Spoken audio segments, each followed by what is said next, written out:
ఏ ముఖ్యమంత్రి ఈరోజు కూర్చున్నా, గతంలో కూర్చొని ఉన్నా దానికి మూలకారకుడు ఎవడు? పొట్టి శ్రీరాములు. ఆయనే లేకపోతే, ఆయనే బలిదానం లేకపోతే మనకి ఈ రోజున ఆంధ్ర రాష్ట్రం అనేది ఉండేది కాదు.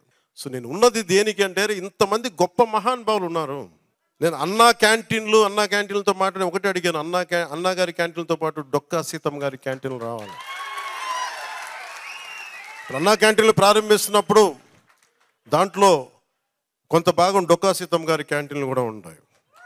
దేనికి పెట్టుకోవాలి డొక్కా సీతమ్మ గారి? ఎందుకంటే అసలు మనకి ఈ రోజున ఒక పూట భోజనం పెట్టడానికి హోటల్లో పెట్టేయచ్చు, కొని పెట్టేయచ్చు. ఆ రోజుల్లో కట్టెలతో వండాలి, వర్షాలు.